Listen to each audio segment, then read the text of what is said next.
melanjutkan pekerjaan besar Allah. Bertepatan dengan itu, hari ini kita bersama-sama hadir di rumah Tuhan ini. Kita berkumpul bersama, bersatu hati, mendoakan keselamatan kekal saudari kita, Suster Helena Maria SSPS, yang telah dipanggil Tuhan.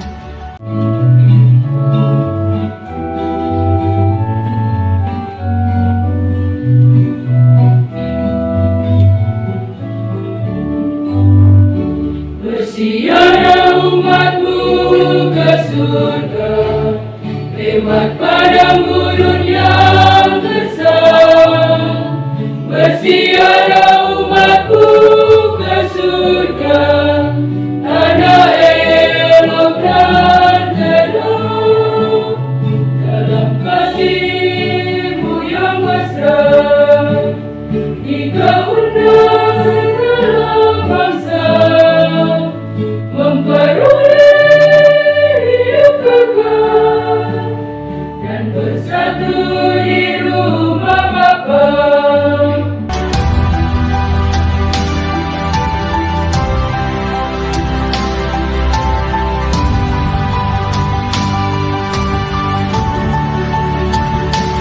Kesetiaan-Mu tegak seperti langit, anak cucunya akan lestari untuk selamanya.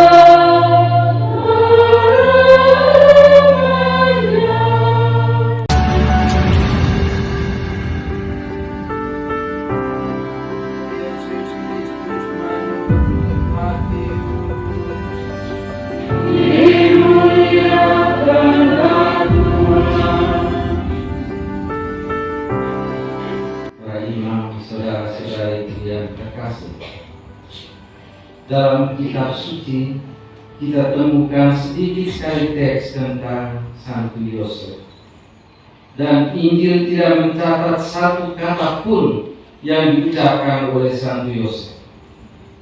Sebaliknya ada banyak teks indah tentang Bunda Maria, tentang ucapan-ucapan, malah pujian dan apa yang diperbuat oleh Bunda. Tidak heran dalam devosi umat beriman, orang jauh lebih banyak berdoa melalui perantaran Bunda Maria daripada Bapak Yosef. Ini terjadi karena banyak orang tidak tahu jalan sunyi Bapak Yosef, Bapak keluarga kudus Nazaret. Karena itu izinkan saya dalam renungan ini menghubungkan spiritualitas Bunda Maria dan Bapak Yosef untuk menunjukkan bahwa Maria adalah belahan diri Yosef dan Yosef adalah belahan jiwa Maria. Keduanya menghayati spiritualitas yang persis sama, hanya dengan cara berbeda. Dan pada akhir renungan kita akan lihat bagaimana Suster Helena Maria mengikuti Bunda dan Bapak Yosef di jalan spiritualitas pendidikan yang sama. Pertama, Maria. Suster yang lebih senior mungkin ingat dalam salah satu bagian kita, saya merangkum spiritualitas Bunda dalam 4 kata Latin singkat, 4 kata kunci. Yang pertama, fiat. Terjadilah padaku menurut perkataan. Fiat adalah nasar kau seorang gadis beriman yang rela menerima kehendak Tuhan sekalipun dia belum tahu seluruh konsekuensi dari kaulnya itu di masa depan. Tapi dari saat awal penjelmaan, kemudian kelahiran Bethlehem, dan hingga ke kaki salib, Maria tabah dan setia pada kau dan ucapkan pada masa mudanya, aku ini hamba Tuhan, terjadilah padaku menurut perkataanmu itu. Yang kedua, Magnificat. Sesudah mendapat kabar dari malaikat Gabriel, Maria bergegas ke Ain Karim, sebuah kota kecil di pegunungan Yehuda. mengunjungi sepupunya. Elisabet dipenuhi Roh Kudus berkata kepada Maria, "Diberkatilah engkau di antara semua perempuan, dan diberkatilah buah rahimmu."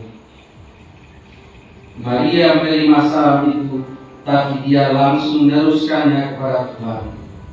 Jiwa memuliakan Tuhan, dan hatiku bergembira karena Allah Juru Selamat.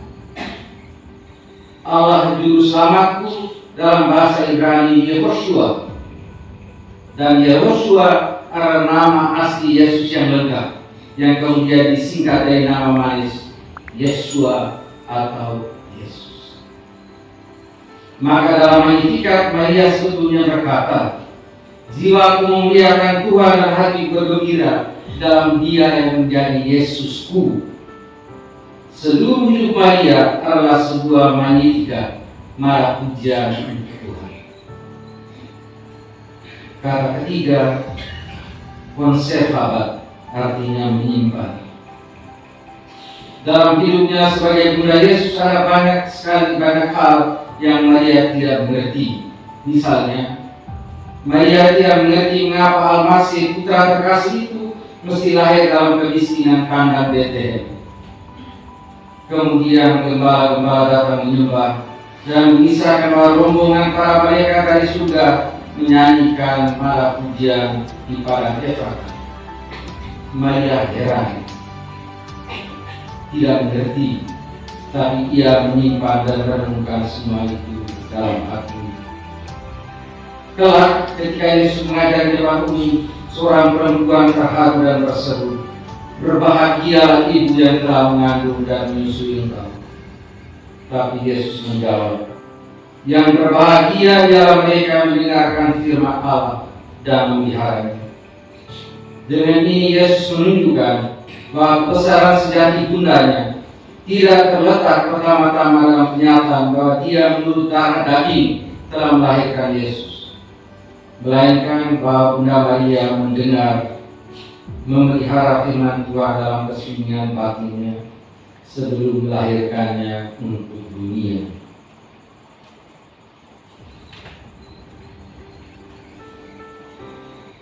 Kata keempat, stabat, artinya berdiri. Menurut Injil Yohanes, Bunda berdiri di kaki salib ketika putranya menanggung derita dan mati di padang siksa itu.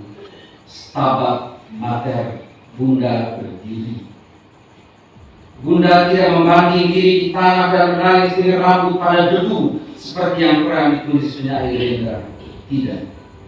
Perempuan perkasa itu tegak di bawah salib dan dengan tabah menerima jenazah anaknya ketika tubuh remuk redam itu diturunkan dari salib. Stabat mater, Bunda berdiri, teguh, tabah, dan setia sampai akhir. Itulah 4 kata kunci spiritualitas Bunda Maria. Fiat, terjadilah padaku menurut perkataan.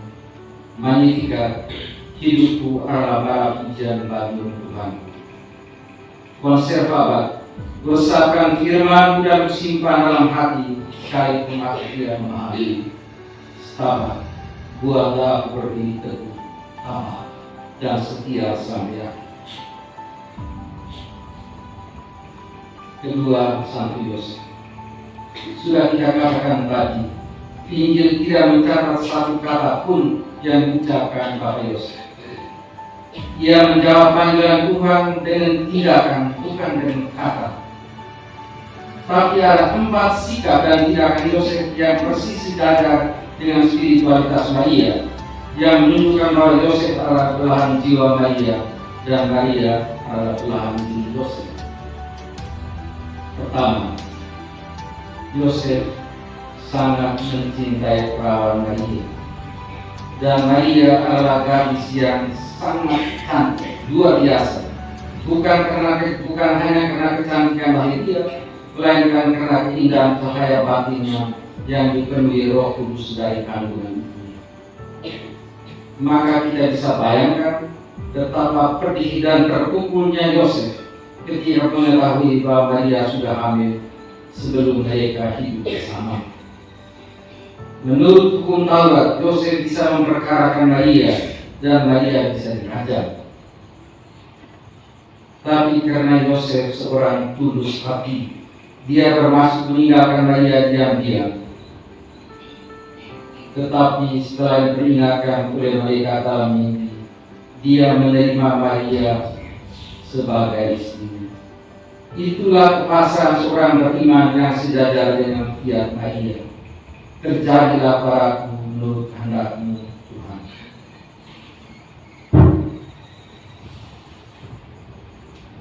Kedua, sebagai ayah, Yosef bertugas memberi nama pada anak yang dilahirkan Maria. Seperti Zakaria yang harus memberi nama kepada Yohanes, sekarang Yosef yang harus memberikan nama. Dan dia memberi nama Yesus, Yehoshua, artinya Allah menyelamatkan. Nama dalam kitab suci bukan sekedar gelar atau label yang dilekatkan kepada seseorang. Nama adalah jati diri. Yosef sebagai ayah bertugas membentuk jati diri sang Emmanuel itu. Seluruh tugas pendidikan tercakup dalam tugas pemberian nama. Karena itulah Yesus kelak dikenal sebagai anak tukang kayu dari Nazaret. Nama Yehoshua yang dinyanyikan Maria dalam Magnificat dilaksanakan oleh Yosef dalam tugas pemberian nama. Ketiga, sebagai ayah, Yosef bertugas memelihara, menafkahi, dan melindungi ibu dan anak. Maka ketika Herodes mau membunuh anak-anak Yesus, Yosef langsung bangun waktu malam dan membawa Yesus dan Maria mengungsi ke tanah Mesir dan baru kembali ke Nazaret sesudah tiran itu meninggal. Tugas memelihara dan melindungi itu sejajar dengan konsep Bapa Maria. Keempat, Yosef oleh Injil Matius disebut tulus hati, Justus, seorang yang jujur, lurus, dan setia dalam seluruh sikap dan tindakan. Dia juga disapa oleh Tuhan dengan sebutan Yusuf, anak Daud. Ungkapan ini menyatakan kebangsawanan asal usulnya, yang lebih lagi menyata dalam kebangsawanan batinnya. Seperti Santo Yosef, kita pun dipanggil melaksanakan firman Tuhan bukan dengan kata semata, melainkan dalam tindakan nyata. Kita dipanggil untuk mewujudkan Yehoshua, Yesus, Allah Juru Selamat itu dalam hidup pribadi maupun komunitas. Untuk memelihara dan melindungi kehadiran Tuhan di hati kita dari begitu banyak godaan dewasa ini yang ingin memisahkan kita dari Dia, dan menjadi tulus hati dan setia dalam hidup bakti kita sampai akhir hayat. Dari Yosef kita pun mendapat pelajaran yang sangat berharga, bahwa orang bisa menjadi bapa tanpa memperanakan menurut daging darah. Karena itulah Yosef selain menjadi teladan bagi bapa di keluarga, ia juga teladan bagi para pastor, biarawati, para pendidik yang mendampingi para peserta didik untuk mewujudkan jati diri mereka.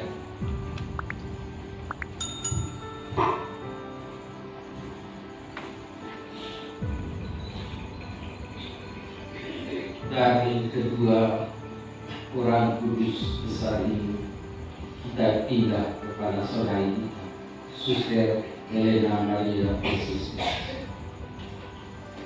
Izinkan saya sekarang menghubungkan rahasia hidup bakti Suster Helena Maria dengan spiritualitas Bunda dan Magnus.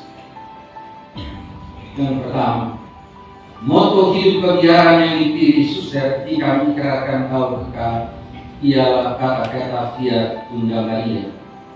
Tapi Suster mengganti satu kata dan menjadikan fiat itu fiat pribadi dia. Terjadilah padaku menurut kehendak-Mu. Bunda Maria mengatakan terjadilah padaku menurut perkataan-Mu. Suster berubahnya. Terjadilah padaku menurut kehendak-Mu, Tuhan. Tapi dia setia pada fiat. Yang kedua, selama bertugas puluhan tahun sebagai pelawat, Suster Helena Maria selalu melaksanakan tugasnya dengan setia dan gembira.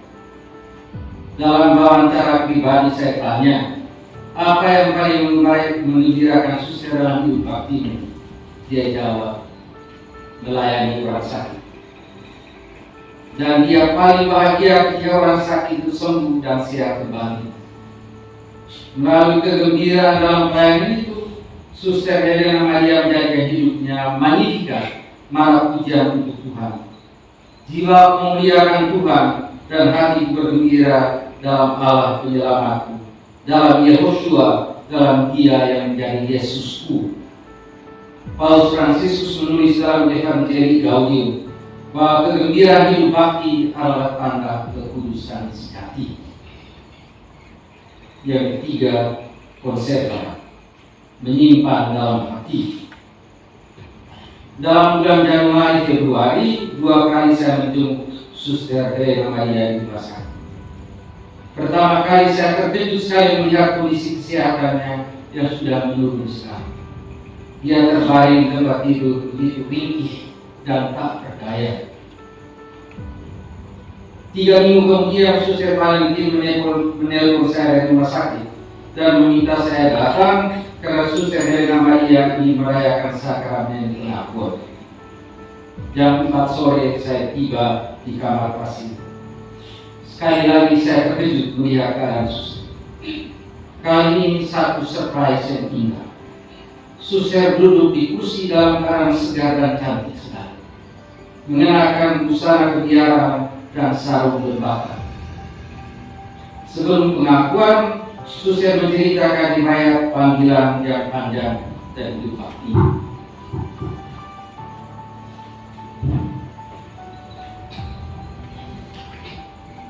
Sesudah mendengarnya selama 1 jam, saya khawatir jangan-jangan Suster terlalu lelah. Saya katakan, Suster, kau capek dan mau istirahat kembali siang. Dia jawab dengan tegas, saya tidak capek, saya bahagia. Kata dia melanjutkan kisahnya, saya berpikir dalam hati, betapa indah mutiara hidup bakti yang tersimpan dalam kesunyian hatinya dia tidak kenal. Betapa indah kisah satu jiwa yang beriman. Ketika saya memberkati Suster dan memberikan absolusi atas nama Yesus, saya merasa bahwa dia lebih lagi memberkati saya dalam cahaya kehadirannya sebagai Suster disiapkan Roh Kudus dalam cahaya Roh Tuhan sendiri. Melalui pemeriksaan medis yang teliti, ternyata Suster menderita kanker paru stadium lanjut, malahan sudah tahap metastase. Ketika ditanya oleh pimpinan apakah Suster mau ke rumah ke Terkaset Surabaya, dia memilih tinggal di rumah sakit di Lopante. Sebagai perawat senior, dia tahu baik bahwa sakitnya tidak bisa lagi disembuhkan secara medis. Kemoterapi hanya akan memperpanjang deritanya. Dia ingin menghabiskan hari-hari terakhir di tengah saudari-saudarinya di sini.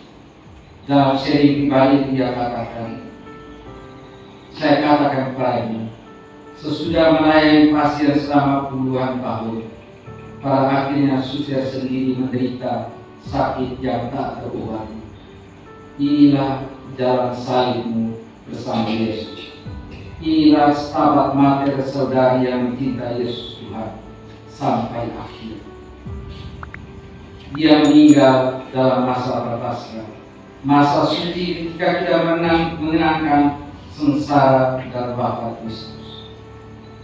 Semoga berkat doa Bunda Maria dan Bapak Yosef kepada Yesus Sang Putra, Suster boleh merayakan Paskah abadi, hidup kekal dalam persekutuan para kudus bersama Kristus yang baru. Suster Maria, Suster Helena Maria, saudari terkasih, beristirahatlah kini dalam damai, dalam kasih Tuhan yang abadi. Amin.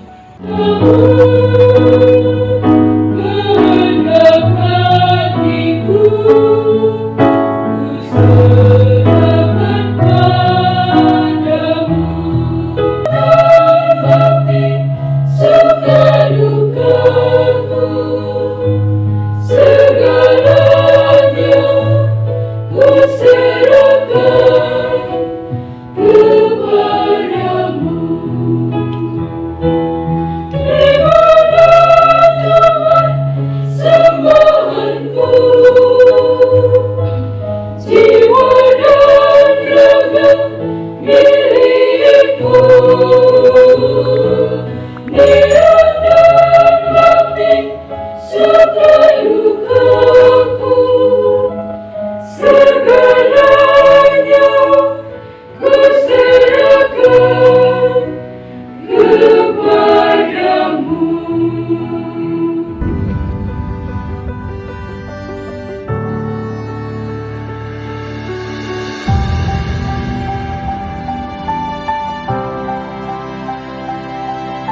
rindu di dekatmu,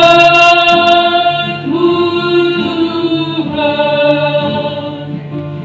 Cita-citaku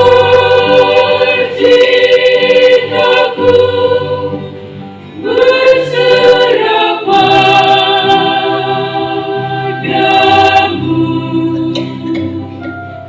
Hanya Dikaulah pelayan hidup. Dikaulah Allahku, bintik penolongku.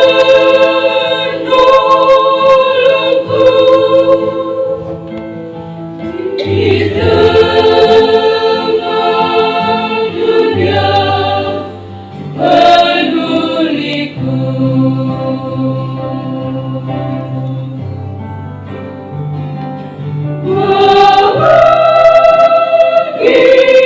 Bahagialah orang yang percaya padamu.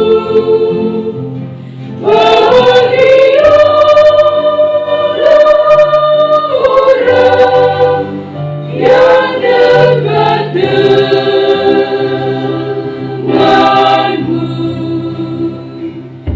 Bisa hidup ini terhimpit beban yang berat.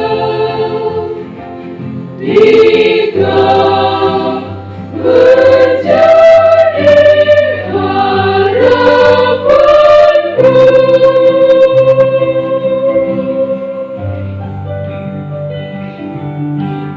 aku bernyanyi memuliakan Tuhan, bernyanyi kepada bagi Allah yang hidup. Jiwaku bernyanyi bagi Allah yang setia, abadi cintanya. Jiwaku bernyanyi memuliakan Tuhan, bernyanyi kepada bagi Allah yang hidup. Jiwaku bernyanyi bagi Allah yang setia, abadi cintanya.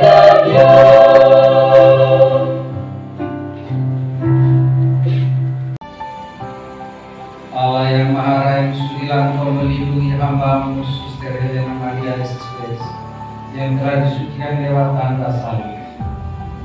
Semoga kami semua boleh mengagungkan nama keselamatan sejati dalam Kristus Tuhan kami.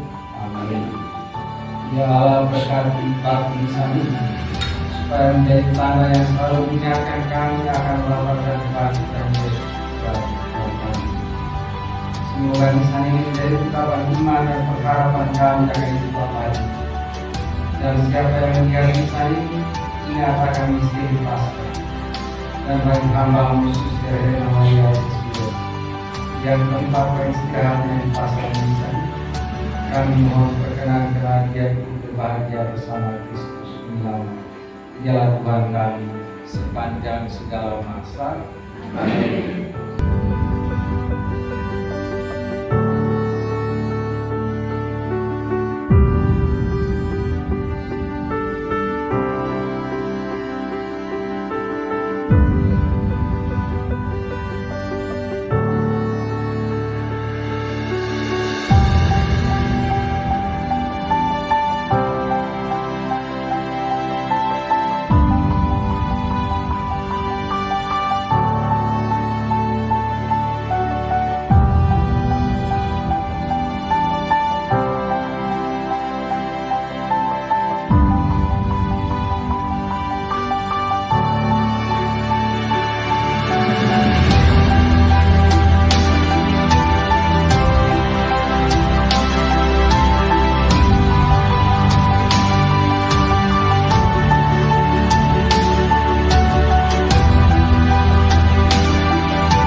kalian dan semua mereka yang kita doakan senantiasa dilindungi dan dibimbing oleh berkat Allah yang Maha Kuasa, Bapa dan Putra dan Roh Kudus. Amin. Saudara-saudari, dengan demikian perayaan Ekaristi pada pesta Santo Yusuf dan kenangan Naraku saudari kita telah selesai.